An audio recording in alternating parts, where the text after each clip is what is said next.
it kind of loses some of its weight when it comes from being like, oh, like no one's actually wicked. It's like, well, you kind of are actually.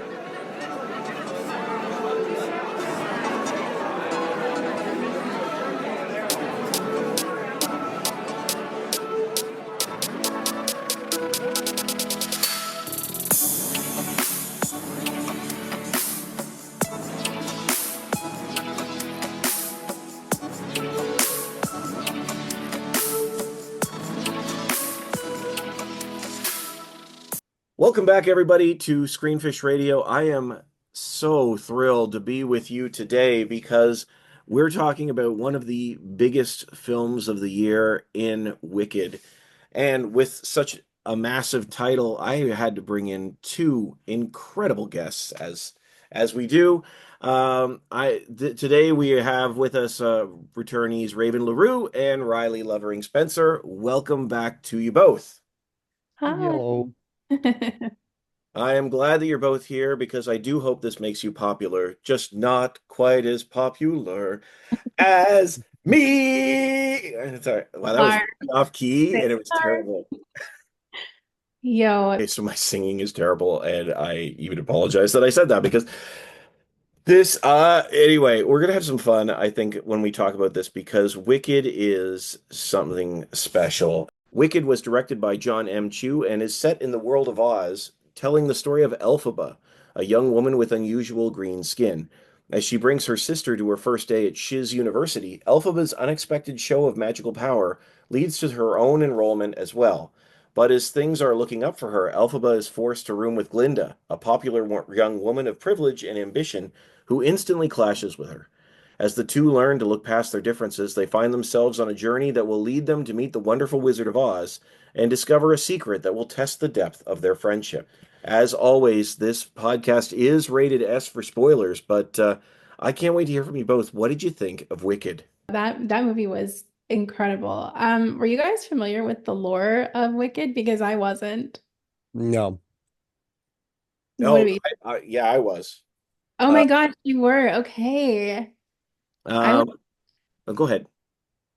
no, I mean I know now because of TikTok, but I wanted to kind of go in without any context of what this movie was because I wanted to have that experience. Um And I honestly like this movie is so political. I didn't even know. Like I thought it was just like, a musical, like good music. I heard Defying Gravity on Glee and Popular on Hell yeah. TikTok. It was trending, but I had no clue what this was about. I love it. Like it's so cool. And now that I know what's like coming in the next movies, I'm like these people are ruthless. Like the Glinda the Good Witch what? She's Glinda the biatch. Like she's not a good Glinda the bad bitch, like she's not a good person. And it's obvious in the film, but I thought because of The Wizard of Oz, I saw that when I was a kid that Glinda was actually like a good witch, but she's not. Well, that's a great question. So you now I sticking with you for a second here, Raven, because you always tell me how you don't like musicals. I don't. So Which so is how funny did this because I used to be resonate? musicals. I used to do musicals in high school. I like there's like a one two that I like the super popular ones like Hairspray and Rent, but I can't sit there and watch a musical. I can be in a musical, but I can't sit there and watch one. But this one I was like, wow, like this is amazing. That's so funny to me. I mean, are you saying that something has changed within you? Is something Something that's not the changed same? within me. I'm a theater kid. Like I'm a turned into a theater child. No, actually, now I want to go watch musicals because maybe it's with Cynthia's performance of Defying Gravity. Because again, I did not know what was coming. So when she started singing that song and it's a part of the climactic ending, I was crying. Like I actually was crying. I'm like, oh my God. Oh my God, like is this what a musical can do to somebody? Is this what it feels like to watch a musical, live? Yeah. It was amazing. I definitely will go see more musicals because of this movie. Start with Cats. That'll kindle No, your love, I'm sure. no, I definitely not. First of all, I think any. movies made about cats. Anybody who writes a film about cats should be studied in a mental hospital because, like, no, no. People's love. There's this Netflix documentary called Don't F with Cats. And I'm like, all of you deserve to be in a freaking asylum because this is not a normal way to be. Obviously, don't mess with cats because it's crazy to abuse animals, but like all of you are mentally ill. Like I can't. Well, I know Cats is actually Riley's favorite musical. That's how it's going. One of my favorites. It's one of my favorites. Yeah, I literally have Okay. the signed playbill Oh my right here. God. Oh my God. Okay, we need to start this over. Riley, No, I no. apologize for my unsolicited aggressive opinions about cats. Me and Steve had this argument literally, I think actually coming back from Wicked when On the we way we down. were It was on watching. the way down. Yeah, but I've never seen Cats the movie. I've only ever seen the live production, so I can't speak to the movie musical, but I can only speak to the musical. But no, that was hysterical. That was very funny for me. Oh my gosh. I'm you personally don't need to get mentally checked out. I just mean the other people, obviously. Oh my gosh. No, I'm just a terrible I'm person. so happy in this moment right now. Uh, This is what happens when you let me talk freely. Like I just the words come out of my head and it's just as dangerous for everyone. I did tell Riley I thought Cats was a horrifying film. Like, I'm not talking about the play, I'm talking about the film itself is horrifying. She But really didn't have anyway, fault. Riley, you were not familiar with Wicked either, going in. So how did you feel about the film? I loved it. I'm a theater kid at heart. I always have been. So I absolutely adore musicals. And Wicked was one that I really wanted to see live when it was on Mirvish back in 2018, I think. But I didn't get the chance to go and see it. So I knew of the musical. But I adored this film. This film was incredible. I've already gone and seen it a second time. It's I absolutely loved it. Like Raven said, my one sort of knowledge of Wicked soundtrack really before this was Kurt Hummel's rendition of Defying Gravity and Glee. But it was amazing. It was amazing. I loved it so very much. And even though I hadn't seen the play beforehand or anything like that, I too felt myself at points throughout the soundtrack, throughout the film getting moved as well. The ending with Defying Gravity, the dance scene with Cynthia and Ariana at the club. That one was really powerful. That one almost got me the second time I watched it as well. But yeah, no, this was a fantastic piece of media, actually, in terms of movie musicals. Yes, that scene where they do the flamingo dance or whatever the I don't Yeah. know what kind of dance that was. I love that. That was so beautiful. That being said, I feel worse for Alphaba because Alphaba is Glinda's friend. Glinda is not Alphaba's friend. I think Glinda is moved by Alphaba because she's helping her recognize that she is not this lovely person that she thinks she is. But ultimately, Glinda is somebody who will never give up her privileged status and access to make the world a better place the way it comes naturally to Alphaba because she's conditioned to injustice, right? And she's seen the other side of it. So I love that scene so much that they had this very raw, intimate moment. But I also felt myself feeling so sad because we know how these friendships play out when one of them is the poster child for what privilege looks like in, I guess, the shiz society, but even in real life, right? So that made it even more emotional for me because I'm like, this girl does not have your back. Like, and it's so sad because this is your first friend and your first time having this type of friendship and relationship with somebody who's seen you and like being friendly to you. And yeah, but I think that's what made that scene more beautiful for me. It was equally like what is it they kept saying throughout the film? Tragically beautiful. It was like a tragically beautiful scene, right? You're watching this happen. Allegedly, I don't know if this is true, but I was reading a bunch of stuff from like sort of now when they're doing like the press tour about it, that Ariana specifically did not learn the choreography for that dance, so that when they were recording it, she was learning it real time with Cynthia and Elphaba's character to make it seem more real. I don't know if that's true or not, but if it is, that definitely came across, I think, in the filming of it. But no, watching that, knowing literally what had happened hours before, the reason why Elphaba was even there with the hat that Galinda gave her, and then having it like the contrast between that scene there and then now this really touching moment where it feels almost like they're connecting in a really meaningful way. Um, and wondering whether that's going to shift Galinda's sort of mentality or not. And then it kind of does for a second, and then it sort of falls apart. Mhm. Yeah, it was, yeah, very tragically beautiful scene. I have to give credit. Now, see, I was a fan of the play. I've been a fan of the play for a long time. It's been one of my favorites for a number of years. I have not read the book. Alicia's read the book. She's told me it's very different. She doesn't like it as much as the play. It's actually, in her words, a lot darker. I don't know what that means. Um, and I think if Alicia was telling me, we went and saw it. The first time we ever saw it was on Broadway, and I think we saw it with Adina. But Kristen was gone, but Adina was still there. So I've seen it a couple of times over the years, and I've been terrified. I've been anticipating this film for probably about 10 years. Around the time that Glee episode aired, Riley and I were talking about this.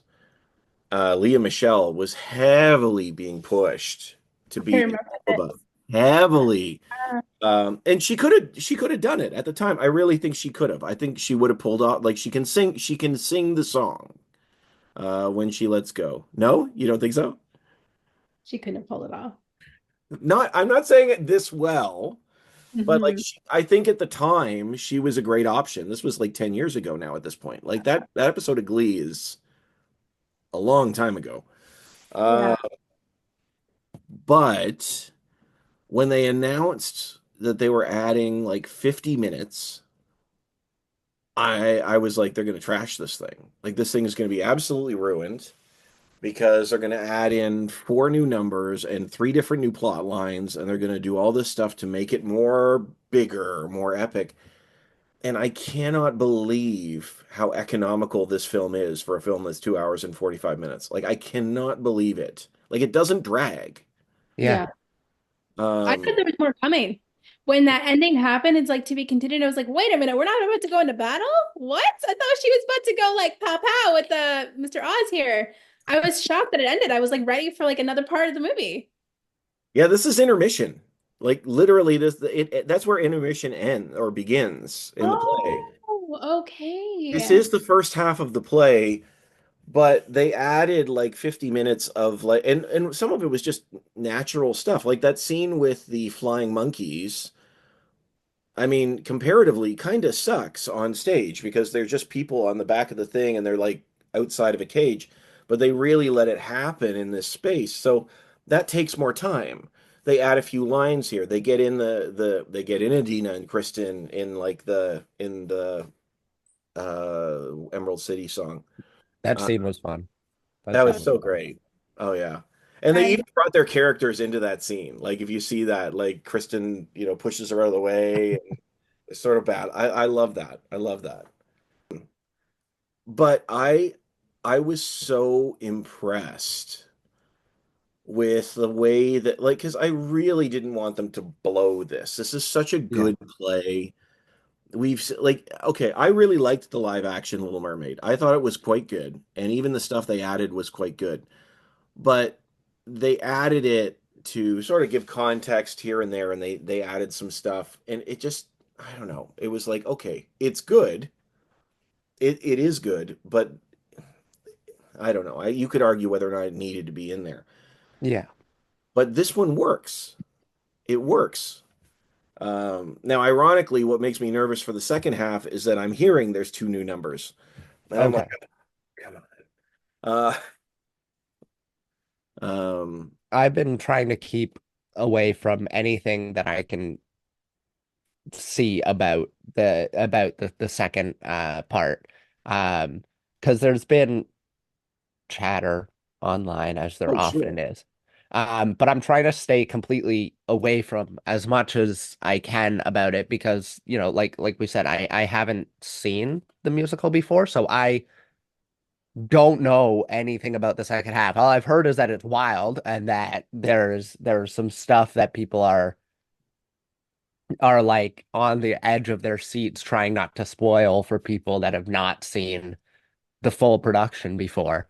Um, but I've been trying to stay away from it from everything that I can. So hearing that there's two new numbers, they didn't have to do that for the first half. I don't know why they would do that for whatever. Yeah, that's the only thing. Well, okay, to be fair, though, the second half of a play is always shorter than the first. Yeah, that's true. So the second half of the play is probably closer to an hour. So if you want to get it up to, even if you want to go like 2 hours, 2:15, you might have to add a little bit. But I just hope, I don't know. I know Steven Schwartz has been involved in the production, so I'm hoping he's still involved in the second half. But so neither of you know what's coming. Like Raven, you were saying that you went and looked it up. You don't know what's coming? So I know what happens in the books. So on TikTok, there Oh, was okay. like a 10-part series to tell you exactly what goes down in the books. But I don't know. I mean, I'm assuming the movies will be like the books, but or just like the stage play. I don't know what the differences are. That being said, I'm with you, Riley. I don't want to know anything. I want that because I'm not someone who I love movies, but it's been a long time since a movie has like blown me away. Since I had that movie theater experience. The first movie I saw in theaters was Spy Kids. Spy Oh Kids yeah. 3D. Yeah, yeah. I remember it was like in 3D too. It was like when 3D first came out. It was so freaking cool. So I remember having that experience and being like, wow, like movies are amazing. And even with like the Avengers, like those are great films, but I've never been blown away the way I was when I first saw Spy Kids, the way I was with Wicked. Like to me, this is a blockbuster tentpole 10 out of 10, hits every mark, every quadrant. Everybody can enjoy this film. Like I have no notes about this movie. Um, and it's just spectacular to watch visually. It gave me that nostalgic feeling of when I first went to the theater. So I'm gonna hang out and not spoil anything that's supposed to be coming up for the second part. I just want to have that experience again. Yeah, I won't say too much. I won't say anything. I don't want to ruin that for you. Riley and I did talk a little bit in the car about how this relates to The Wizard of Oz in its relationship because it's not a true prequel. Um, but I won't say any more. One of the things I really appreciate about this film, though, going back to the film, because I agree with you. I think this was like this is the best musical like adaptation. I mean, there have been some original ones over the last 2 decades, but I think this is the best The Greatest Showman. adaptation that I've seen since Chicago, which was 2003. Uh, Chicago is a banger. Like it is so good. Um, but one of the things that Riley and I were talking about on the way home when we saw it is they emphasize something that you can't emphasize when it's a theatrical, and that's the eyes. And I think so much of this film is told through their eyes. Mm. Because I think we're all going to be talking about the singing, we're all going to be talking about the performances, the dancing and whatnot, but because in a stage play, you're not staring into the eyes of your leads. It's all about their expression as opposed to their expression. And like half this movie is in close up. Mm. It's Um, true. and the eyes in this film are utterly remarkable. Like Yeah. Cynthia Erivo, there's such a an intensity or a soulfulness to the way that she looks at Elphaba. No, at Glinda. Linda. And Glinda, Ariana Grande has almost a vapid look through most of the film. It's almost like she's not even looking at anybody. Yeah. I thought that is so beautiful, like so important to those characters. Yeah. No, I agree. I honestly I'm not gonna lie, I'm not a what are her fans called? Grandinators or something? I've never been an Ariana Grande person. I like some of her music, but I've never paid too much attention to her because she just wasn't like for my part of my generation. She kind of came after I was a bit older. Um, so I never really knew what she was about. So I didn't know she could act like that. Like I didn't even know she could sing like that. Um, her acting is freaking superb. Like she is, and I mean, I guess I have nothing to reference it to because I never saw Christian Chenoweth as Glinda, but oh my gosh, I want to watch her. I hope that she does more movies. I don't know if she's an actress and other things, but I want to see her do more movies because her comedic timing was brilliant. Her drama, her dramatic acting, but going back to her eyes, yes, like she played that like aloof, self-centered character so well. You know, even when that opening scene when they bring out Elphaba, the witch, and she sees it and she's just horrified. Like she's absolutely horrified. That whole performance when she's singing, but you know she's like suffering on the inside. I'm like that girl. And then Cynthia Erivo, again, I only saw her in Chewing Gum when I used to watch that show and it was on the air. Um, I didn't know she could act either. I didn't even know she was a singer. I didn't know anything about her. So I'm like, wow, like you ladies are just, you could have picked a better cast. Blew me a freaking way. Yeah. That's funny Yeah. because oh, sorry, go ahead, Ray. I was just gonna say sort of similar things like I know like Ariana like a lot of people know her before her whole pop thing knew her from what was it? It was the Disney Channel sort of Oh era yeah. of stuff, right? She was on Victorious, that was Nickelodeon and stuff like that. But before that, she was in the Broadway rendition of 13. That's where she started. So I knew that she was like a theater kid, but I was not one who grew up with television, so I didn't really watch Ariana on those shows or anything like that. I just sort of know of this sort of past of hers. Um, but no, her acting kind of really um threw me for a loop as well. I wasn't necessarily expecting it. I think that they really hit the nail on the head in casting Ariana as Glinda. I don't think that there was another role that yeah, I think that role was perfect for her, and I think it really suited her and her singing style. I know this was another thing that Steve and I chatted a bit about going to the movie and coming back that we were worried that Ariana was gonna do her Ariana thing of just blasting off into whistle notes every 3 seconds, and kind of making the soundtrack her own. And there were a couple moments throughout it where she did that, but within the context of the character of Galinda, I don't think that that was necessarily out of place, even if it deviated from the original score. Um, and Cynthia, I'm not familiar with Cynthia at all, in anything sort of before this, I don't think. Nothing at least pops into my brain. But no, both of their performances were absolutely incredible. And yeah, they worked really, really, really well together. Yeah. See, it's funny. I kind of had the opposite experience to you both because I knew Cynthia could act. I did not know she could sing. Uh, Mm, and now because I'd seen her in Harriet, and that was my first experience with her. She's wonderful in Harriet. She's really good.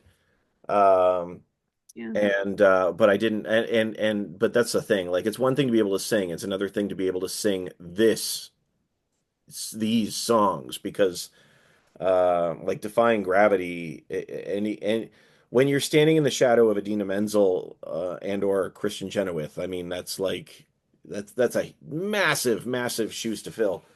And Ariana, I did know she was funny. If you go back and watch her clips on SNL, Her Oh, you know what? comedic Sorry. I timing just is thought the great. karate skit she did. Yeah, sorry. Yeah. Keep going. No, no, no. Her comedic timing is actually really good, and she does some one of the best things that was skits I saw her do once is she was doing impressions of a bunch of different singers. She was trying to help a radio station stay on the air, and she was doing it was real like she's really funny. But I'm not a fan. Like I think I don't even know if I could name one of her songs that I like enjoy. But they're both incredible. They're both perfect in this. Like Yeah. Ariana's acting performance blew me away, and Yeah. Cynthia's voice blew me away. So I couldn't believe it. I I actually will I will say one thing, Steve, because I did just go and look it up because I saw people talking about Cynthia's singing background on TikTok. okay. And you said that you knew Cynthia from, you said Harriet, right? Yes. She was the person who sang Stand Up in that soundtrack. That's her voice Okay. singing in that. So I know I saw people talking about that and I wanted to check before I just went, she did this. But yeah. So that was her singing in that movie soundtrack as well. So if you go back, that's Cynthia's voice. Yeah, well, I mean, there you go. There it is. So I didn't even realize that. So that's good context. I know Raven, you were asking this before. Is there a particular number that was one of your favorites, or that there was a moment where you were like, this is really special? Oh yeah. I was actually just gonna bring him up. Jonathan Bailey. He does Dancing Through Life. That was my favorite scene, Dancing Through Life. And I thought it was amazing. I even said this to Jon M when I did the interview. I was like, that scene was the coolest to me because of the spinning ladder at the library. I thought that was so freaking cool. There's a lot of great moments in this film, but that one is the best because that choreography was insane. That they built that. They built that. And he actually told me in the interview they had like 2 weeks to figure out how to even do this, to design it to make it work the way it was like looking in his head. Um, but like I just thought that was the coolest scene. Jonathan Bailey, love him from Bridgerton. He was also in Chewing Gum. He's hilarious in Chewing Gum. He's like one episode, but it was like hilarious. What else have I seen him in? I think it was just like those two things, Bridgerton and chewing gum. To me, he is like if Hugh Grant and Rupert Everett had a baby, that is their love child. That is their love child. He embodies both the charm and the astuteness of those actors. And obviously, the sound of his voice is just like incredible to listen to. Now, was his musical number the strongest? I'm going to say no. I don't think that he has like the strongest Broadway voice, but I thought for his character, Fiyero, the way he sounded, the way he performed it, it was like perfect. Like that was the perfect type of actor you want to have for that specific role to sing that type of song. Um, but yeah, I love that scene. But honestly, I was because of the have you guys seen that Tim Robinson joke? You're here for the zip line. I was here for the spinning ladder.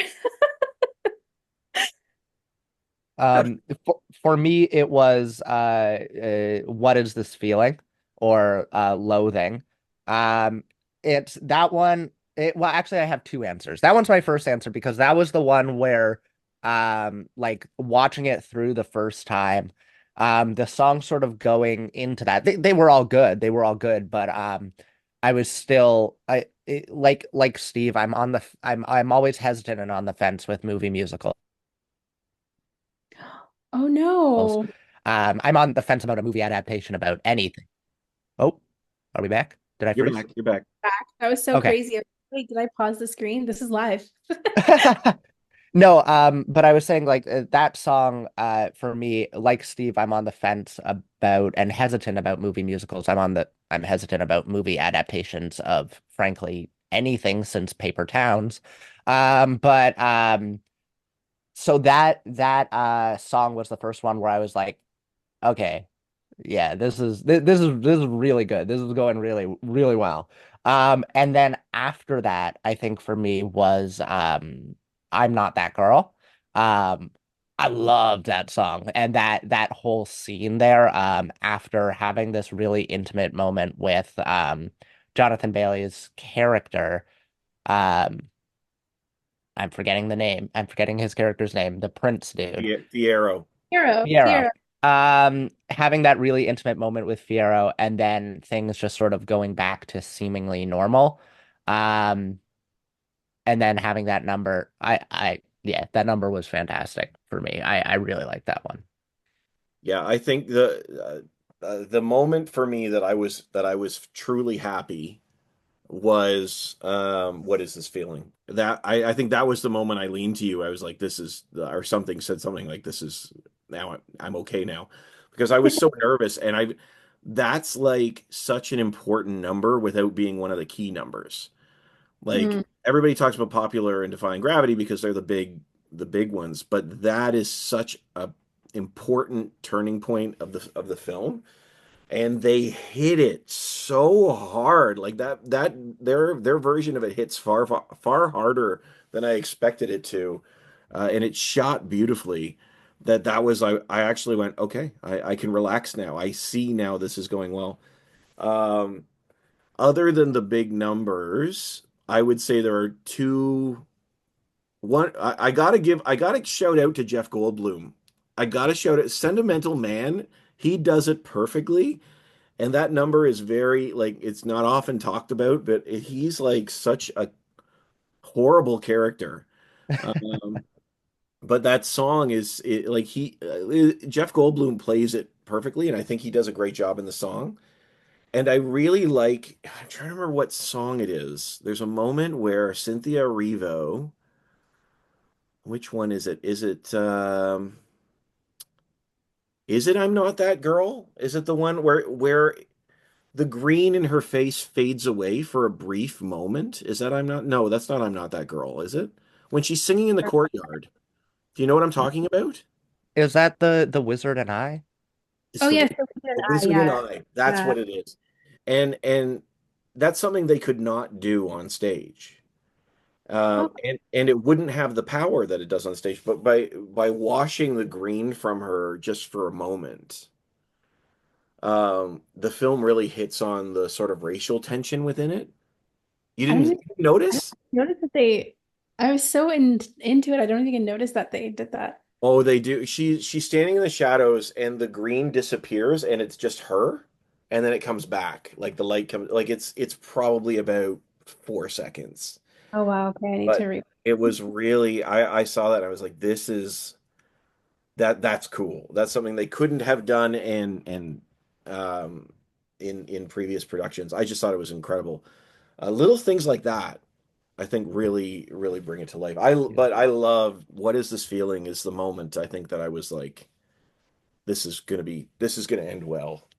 And just to go back for a second, Raven, to Dancing Through Life. Mhm. I did really thoroughly enjoy that song. And Steve, I know I chatted to you about this, but that song for me, I had a similar feeling come up for me during that particular number that I did while I was watching The Greatest Showman.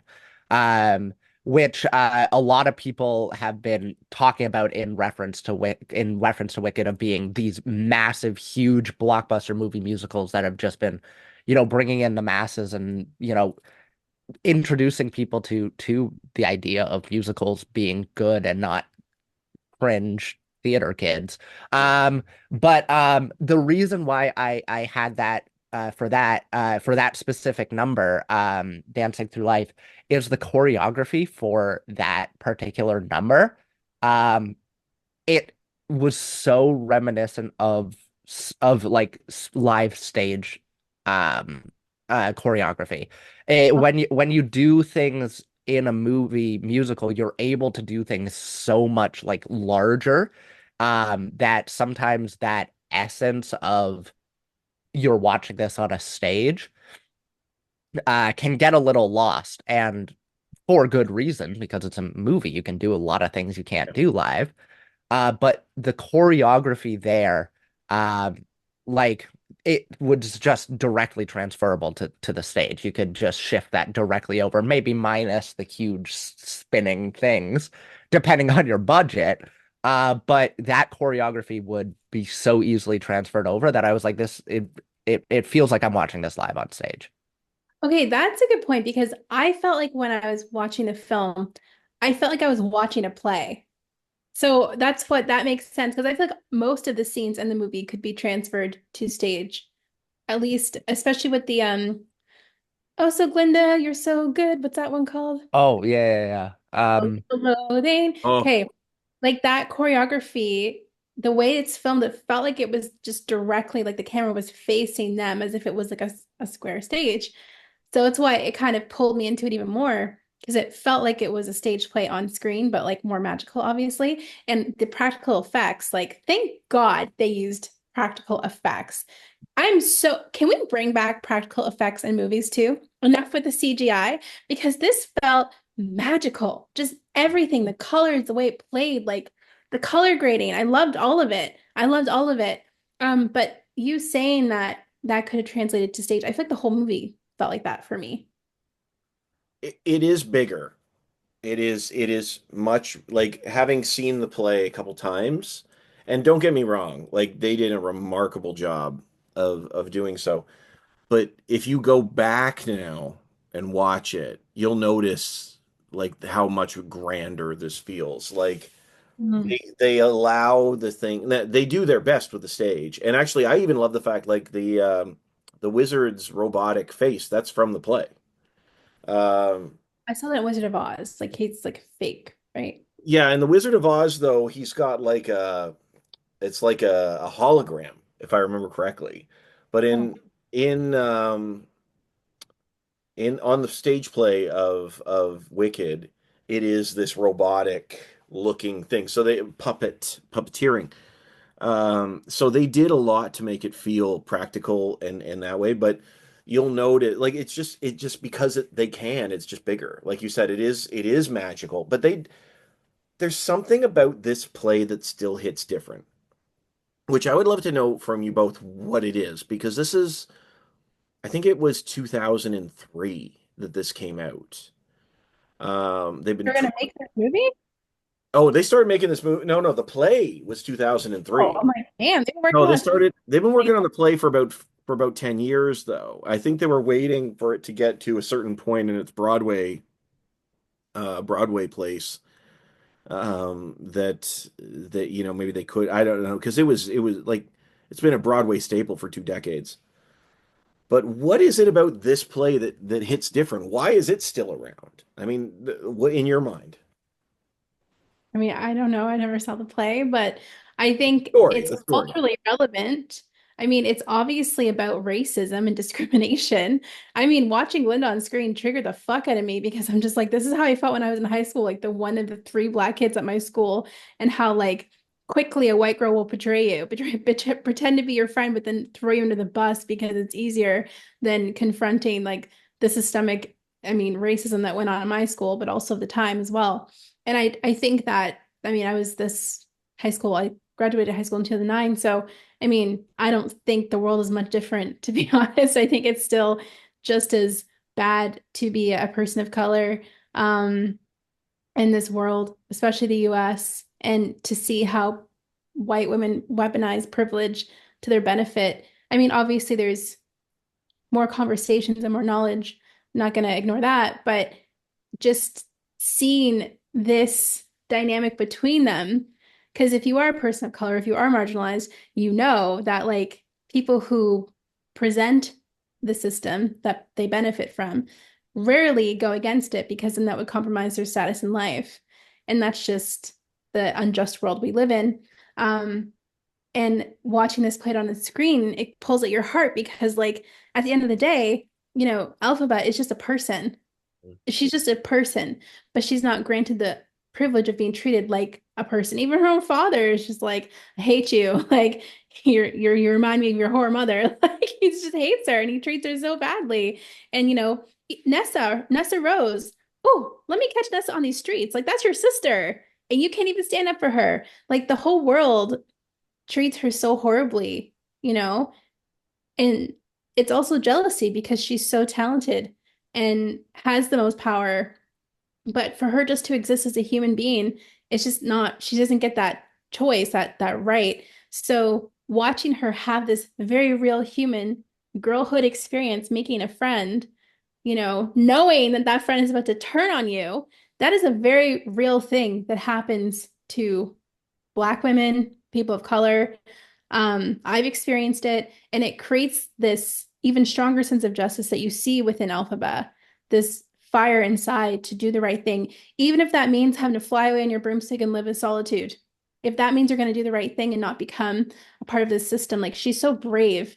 But that to me, that is probably why this musical play book is relevant and popular because it deals with those themes to me perfectly representing what it's like to be a person of color existing in the subtle nuances of discrimination, the microaggressions of it, what it actually looks like in a society and how it plays out, those small little decisions. Like even when at the end, after they have their defying gravity moment, it's beautiful and you think, oh my God, maybe, just maybe, Glinda will go with her. But then she knows that she's gonna stay. And when she says to her, I hope you're happy for the last time, it's like she was saying it not to say I love you, like I want you to be well. It's almost like she was saying like she was taking the side of Madame Morrible and Oz. Like she was saying, I'm going to participate in the system. I hope you're happy. And now you're the enemy. It just that's what I felt like for me anyway. But I think that's why it's still relevant because of those themes. Yeah, I think I agree with what you're saying. Though it's interesting, and I will say this because of the way, bringing Cynthia Erivo into the role. Like this role was originated by Idina Menzel. Mhm. So I think, having Cynthia in the role really accentuates. I think obviously conversations have changed in 2 decades, but it really accentuates, I think, the racial tension even on a deeper level by having her in that space. And it's a perfect role for her to play. She's wonderful. Um, but it didn't. It only had that element to a certain degree when it first started because it was Mhm. Dina who was the first one to portray her. Yeah. So it's interesting because I agree with you 100%. I could see that aspect of it, and even like I said, that where they wash away the green at one point and they show her natural skin color, I think is a beautiful add. Not that it's an add, but accentuation to the story they've already got. Mhm. Mhm. Riley, what about you? What do you think about this? Why is Wicked still here and massive? Um, really, I'm just gonna um echo what Raven said.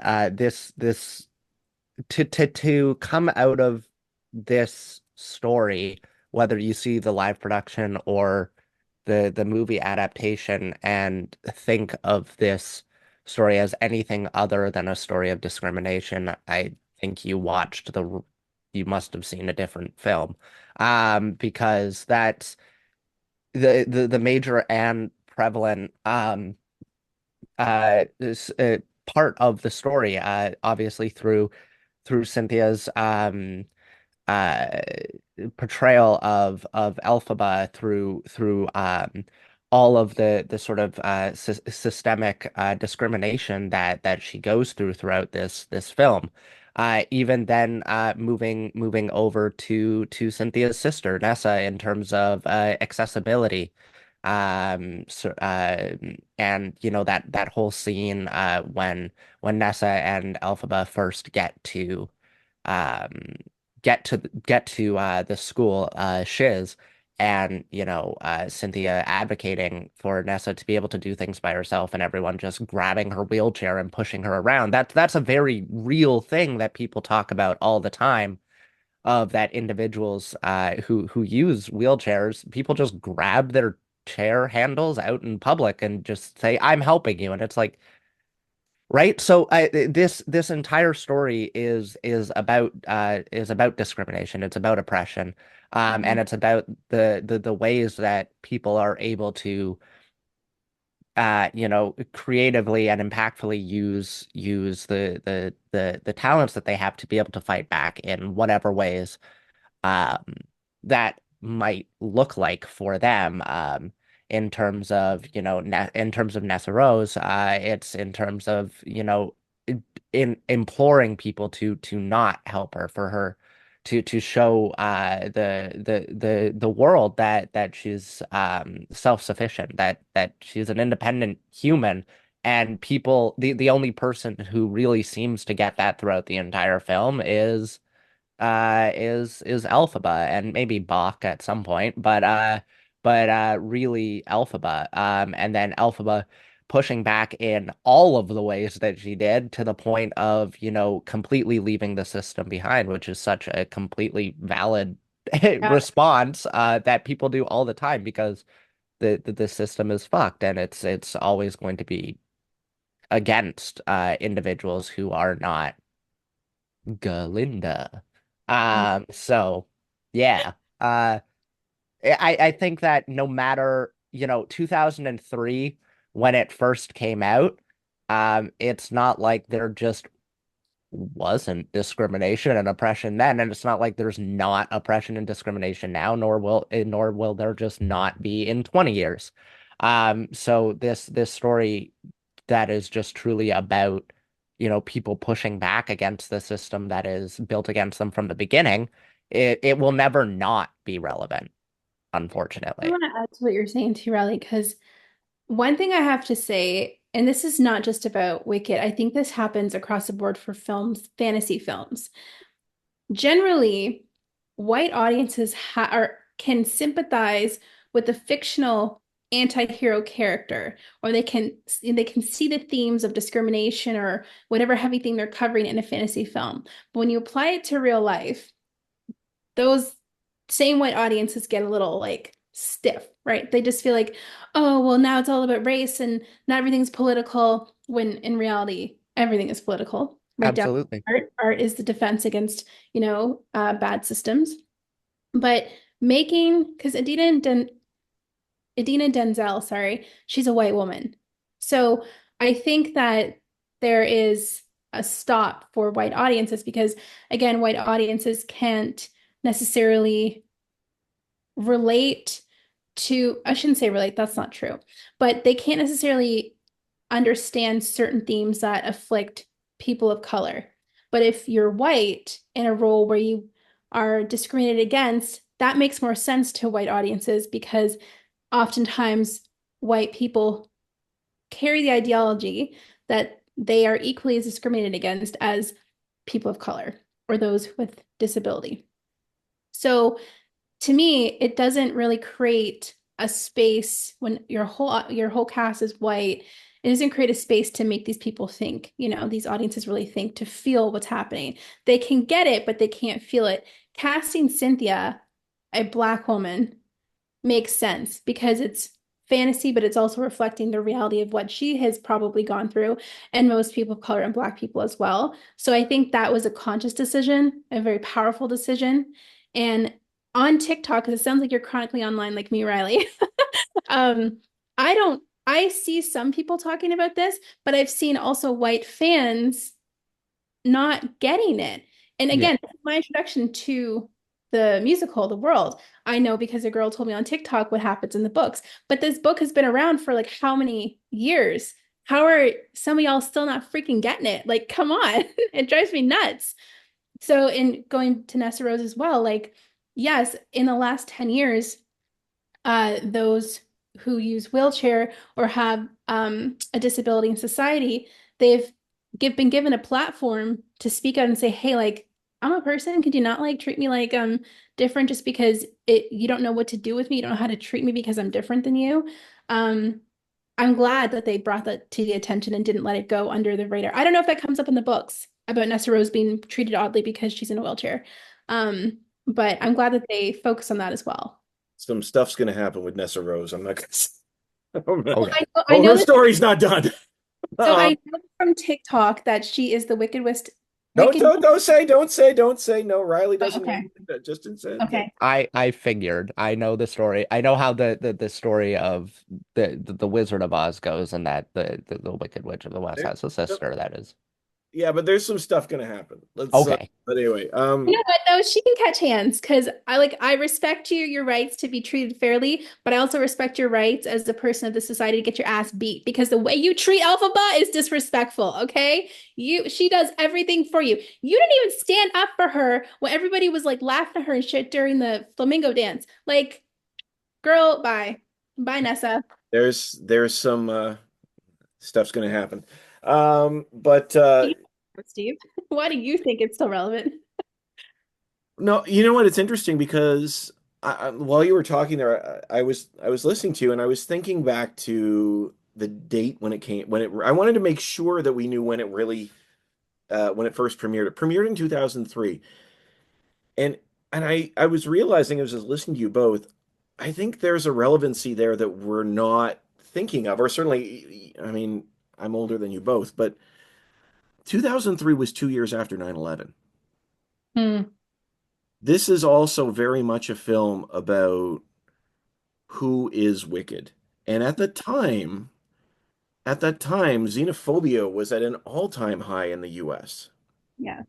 Um, so it's interesting. Like now we're looking at now we see it, and I like Riley, I like that you said that this is never not going to be relevant because I think there's never a time it's not going to be relevant. But back in the day, as I say that non-ironically and choke on it, uh, back when this came out, this was a time where everybody was looking at their neighbor as though they were the devil, and especially those from the Middle East. Yeah.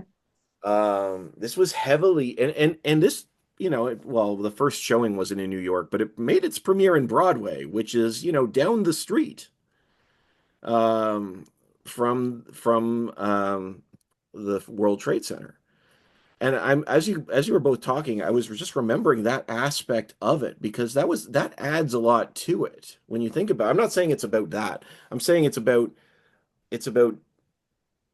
anyone that's been disenfranchised and the way that we view each other. But at that time, that was a heavy, heavy theme.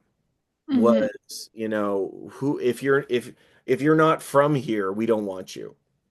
Yeah. Well, Uh, if you, in particular, if you're brown skin brown and skin. Yeah. or So Jewish, green skin's so on. a little easier to have those topics, as you were saying. Yeah. Um, but like that, like there's a number of ways, basically anybody who's disenfranchised, Hmm. I think there's a connection here. There's an open door for connection. And at the same time, the term white privilege wasn't one that was in the pop culture zeitgeist like it is now. I mean, it's not something we didn't know. Yeah. It's something we talked about. It's not something that was in everyday conversation. Well, that's not true. It wasn't an everyday conversation for white people. White people. Yeah, Yeah. as a white person, maybe I should check that box right there. It wasn't, But I mean, it's a fair statement to make. It wasn't in mainstream media because whiteness dominated white mainstream media.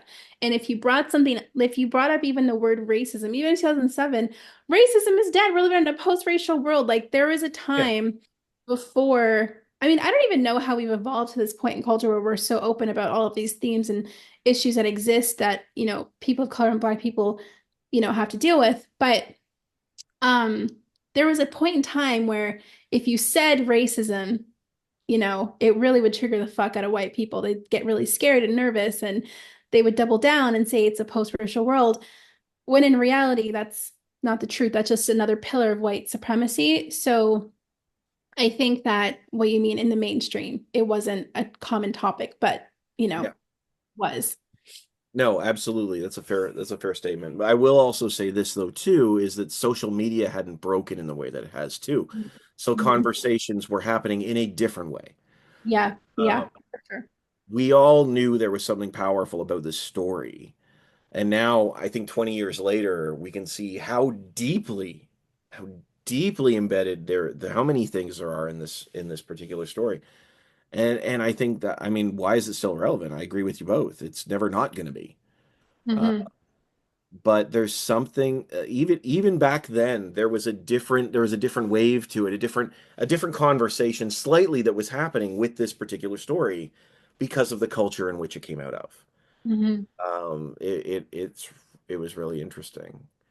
I Now, will I will say, as someone who's perpetually pessimistic and believes in nothing, I will say something that I think is positive that comes out of Wicked and Cynthia playing Alphaba is that the hardest thing to do is to make liberal, non-racist types understand what microaggressions feel like, because that's generally how racism works in Canada and the US. I mean, there's obviously overt forms of racism, but how whiteness and maybe even some POCs who are anti-Black, or POCs and Black people who still deal with white racism, how it is experienced is through people like Linda, Mm. who are like, I'm so kind.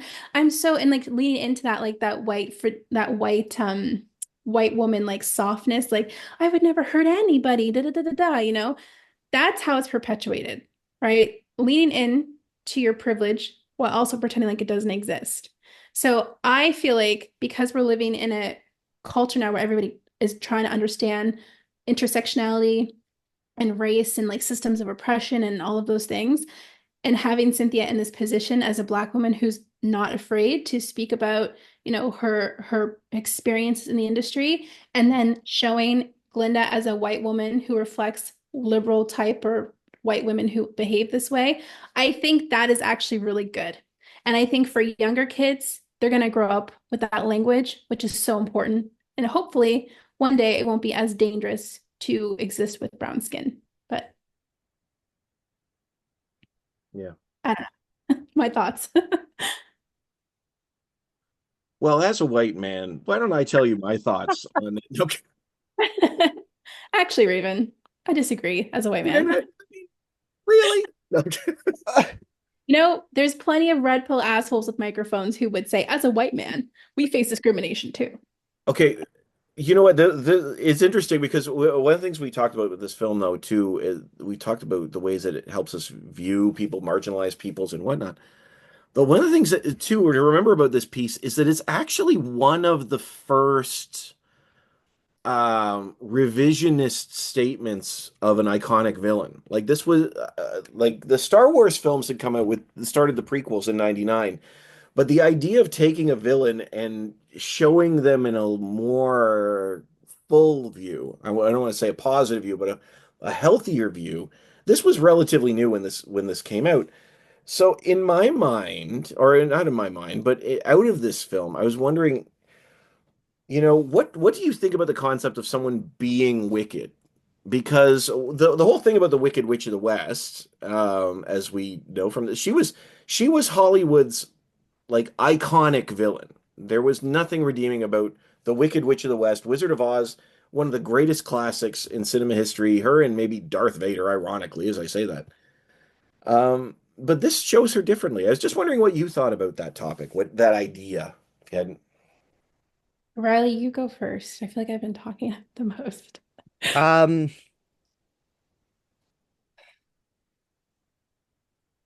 I don't know. It's a weird thing because you're right. It was and to an extent still is a relatively new concept of um taking villains and showing the stuff that happened before, or showing them in a more fuller lens of having like a multifaceted individual that people aren't inherently good or inherently bad, I suppose, is normally the argument there. Um, so thinking, like you said about Star Wars and how they did that with the prequels of sort of like going back and sort of showing that one those were like true prequels though, of being like this is how things got to this point. Mm. Um, I think within the context of this specific film as well, I think to the opening scene of this story, um, there was uh there was a line somewhere, I believe it was said by Galinda, of where like, is anyone truly wicked, or was wickedness thrust upon them? Yeah. Um, which I think is a really interesting statement to make, because when you hear that, it's like, okay, like, yeah, like, looking at the Wicked Witch of the West, like was she really this evil person, or was this concept of evilness thrust upon her? But then, you have this blanket type statement of being like, is anyone? Yeah. Because you're hearing this sentiment of being like, oh no, like people aren't evil. It's just that like evilness was put on them, but it's coming from the mouth of the person who Helped create the blasted system. blasted this person's reputation and made everyone think that they were evil. So it's like I feel like it kind of loses some of its weight when it comes from being like, oh, like no one's actually wicked. It's like, well, you kind of are actually because you continuously oppressed and perpetrated this view of someone. And now it feels like you're coming back, and I just keep thinking back, Raven, to what you were saying of this sort of like white savior type deal of being like, oh no, like no one's fully bad. No one's, it's like, well, you were the one who did this. So I feel like if anyone is here, it's you. Mm, yeah. For me, I think that question in itself was meant to be kind of like a folly because the answer is that wickedness is a choice. Mm, Wickedness is what happens when you have a binary way of thinking. And wickedness is what happens is when you recognize your binary way of thinking and then choose not to correct it. So, um, I don't think that is wickedness. Uh, what was the question? Wickedness, or is it thrust? Is wickedness inherent, or is it thrust upon you? I think that's meant to be like a question that's almost like redundant. I don't think it's meant to be taken serious because the whole purpose of the film is to show the system of power mm, and how it's maintained. It is maintained by people like Glinda and their followers. mm. Now, you could argue that Glinda's followers, they don't know the truth about Oz. But if they did know the truth about Oz, as presented in I keep calling it the flamingo dance, but I actually don't know what that dance was. It just looked like they were doing flamingos. Um, when Glinda was thinking about dancing with Alphaba, and her friends knew what she did with the hat, okay? They had a choice to say, we see this person is hurting. We're gonna do something different. But they chose not to.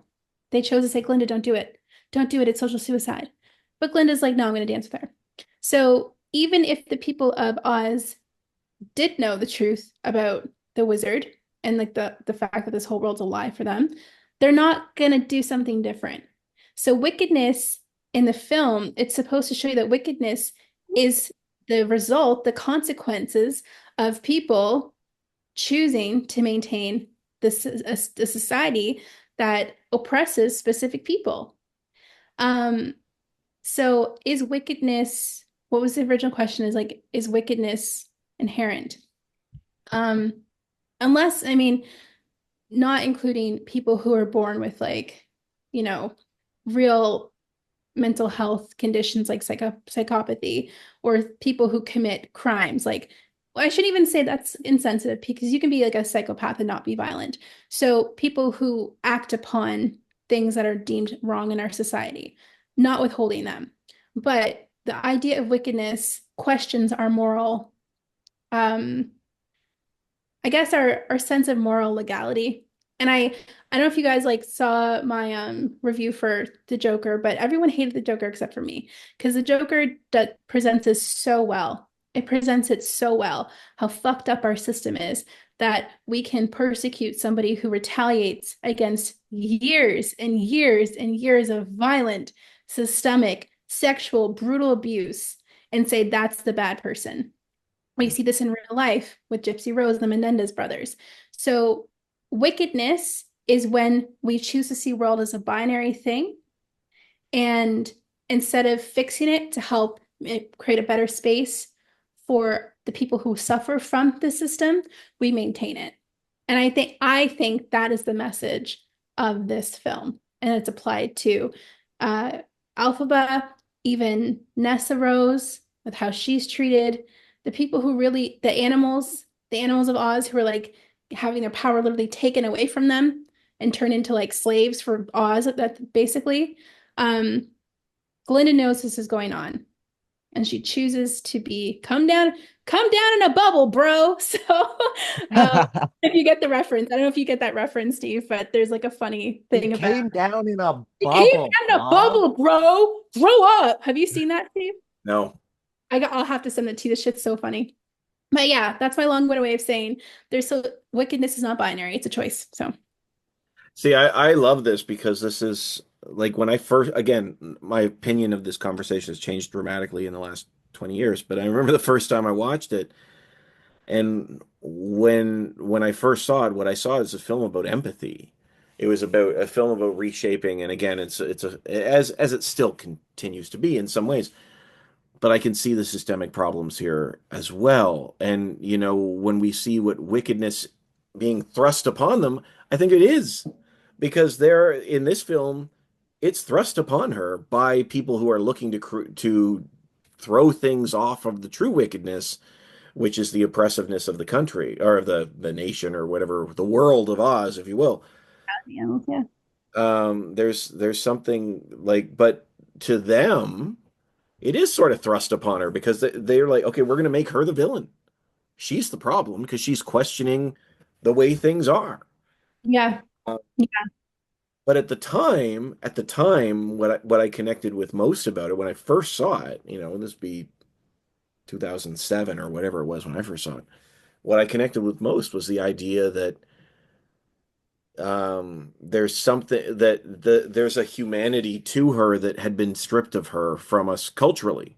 Is it was at the time it was like, okay, well, she's just the bad guy. That's all she is. Mm.